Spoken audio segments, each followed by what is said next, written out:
Sanmarg digital के सभी दर्शकों को मेरा नमस्कार। मैं हूं सर्जना शर्मा। आजकल हम बात कर रहे हैं महाकुंभ की। प्रयागराज में 13 जनवरी से 13 जनवरी से महाकुंभ का शुभ आरंभ होने वाला है। कुंभ की बहुत सी विशेषताएं, कुंभ क्यों होता है, कुंभ का क्या अर्थ है, वेदों पुराणों में क्या महत्व है, ये सब हमने आपको अपने पिछले 2 वीडियो में बताया। आज के वीडियो में हम बात करेंगे अखाड़ों के शाही स्नान की। अखाड़ों के शाही स्नान वैसे तो पूरे कुंभ में लोग, जो आम तीर्थयात्री हमारे जैसे जो लोग हैं, वो हर रोज किसी भी तिथि में स्नान कर सकते हैं। उसमें उनकी भी लेकिन कुछ तिथियां हैं।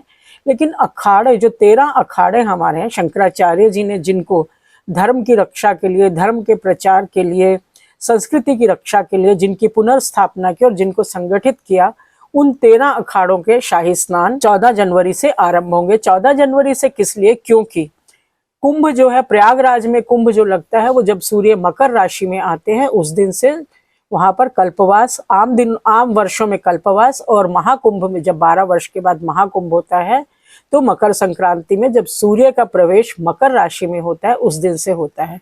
तो 14 जनवरी को सूर्य देव मकर राशि में प्रवेश करेंगे और उसी दिन होगा अखाड़ों का पहला स्नान। और जैसा कि हमने आपको पहले भी बताया था और अब भी बता रहे हैं कि कुंभ में जो अखाड़ों का शाही स्नान होता है वो सूर्योदय से पहले, यानी कि जिसको कि हम ब्रह्मकाल, ब्रह्म मुहूर्त बोलते हैं, ब्रह्म मुहूर्त में अखाड़ों का स्नान होता है। सबसे पहला स्नान होता है प्रयागराज में। हर कुंभ में अलग अलग अखाड़ों सबसे पहले स्नान का अधिकार होता है। प्रयागराज के कुंभ में पहला अधिकार है महानिर्वाणी अखाड़े का। और हम आपको ये भी बता दें कि जो महानिर्वाणी अखाड़े के महामंडलेश्वर हैं, रविंद्रपुरी जी महाराज, महंत रविंद्रपुरी, वो अखिल भारतीय अखाड़ा परिषद के अध्यक्ष भी हैं। तो सबसे पहले जो मकर संक्रांति के दिन जो स्नान होगा वो होगा महानिर्वाणी अखाड़े का। महानिर्वाणी अखाड़ा जब स्नान के लिए जाएगा तो उनका एक विधियां हैं, क्योंकि हर अखाड़े का अपना एक इष्ट देव है। हर अखाड़े के इष्ट देवी या एक देवता है। को स्थान प्रयागराज कुंभ में दिया जाता है, उसको छावनी कहते हैं, आश्रम नहीं कहते। अब छावनी और आश्रम का भेद हम आपको ये समझा दें, क्योंकि ये जो साधु हैं, अखाड़ों के जो संत हैं, ये शस्त्र और शास्त्र दोनों में निपुण होते हैं। इनको जितना धर्म का ज्ञान है उतने ही ये बहादुर होते हैं। इनको युद्ध विद्या पूरी तरह से आती है। तलवार, भाला, तीर, धनुष, हर हथियार चलाना ये लोग जानते हैं। और इनको ये शंकराचार्य जी ने इसलिए कहा था, इसलिए इनको एकजुट किया था कि जो बाहर से आने वाले आक्रमणकारी हैं उनसे हमारी रक्षा हो सके। क्योंकि ये इन संतों के पास इन्होंने अपना पूरा जीवन धर्म और राष्ट्र के लिए समर्पित किया। तो जब दुश्मन से मुकाबले की बात होती तो ये अपने जान की परवाह किए बिना अपने युद्ध कौशल का पूरा प्रदर्शन युद्ध भूमि में करते थे। और ऐसे बहुत से हमारे इतिहास में उदाहरण है जहां पर हमारे अखाड़ों के साधु संतों ने, विशेषकर जो हमारे नगा साधु हैं, जो कि कोई वस्त्र शरीर पर नहीं पहनते, खाली भभूत रचा के रखते हैं, वो शैव अखाड़े हैं ज्यादातर ऐसे। तो शैव अखाड़ों ने अपनी बहादुरी का बहुत परिचय दिया और उन्होंने आक्रमणकारियों को मार भगाया। और यदि आप भारत का इतिहास पढ़ें तो आप पाएंगे कि बहुत से राजा महाराजा अपने नगर की सीमा से बाहर इनको छावनियां, यानी कि आश्रम या छावनी, जिसको हम आज भी छावनी कहते हैं, देकर रखते थे। और ये राजाओं की रक्षा करते थे और हमारे देश की सीमाओं की भी इन्होंने अनेक बार रक्षा की है। तो सबसे पहले जो स्नान इस बार 14 जनवरी 2025 को होगा वो होगा महानिर्वाणी अखाड़े का।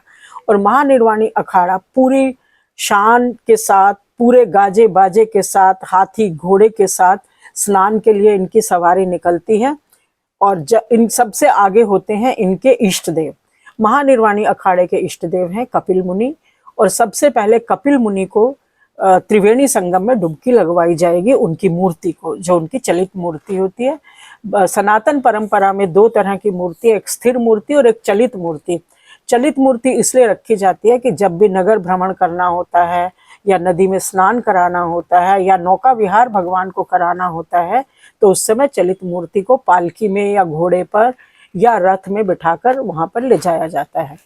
तो सबसे पहले कपिल मुनि जी स्नान करेंगे। और कपिल मुनि जी जब स्नान करेंगे तो वेदों के पारंगत ब्राह्मण वैदिक मंत्रोच्चार के साथ कपिल मुनि को स्नान कराएंगे। उसके बाद महामंडलेश्वर स्नान करेंगे और उसके बाद बाकी के सारे जो अखाड़े के बाकी संत हैं, जो साधु हैं, वो स्नान करेंगे। और इसके बाद जो है हर अखाड़े को 45 से 50 मिनट का समय प्रशासन देता है।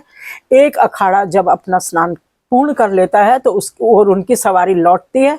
आने और जाने के मार्ग कुंभ मेले में बहुत व्यवस्थित तरीके से अलग रखे जाते हैं।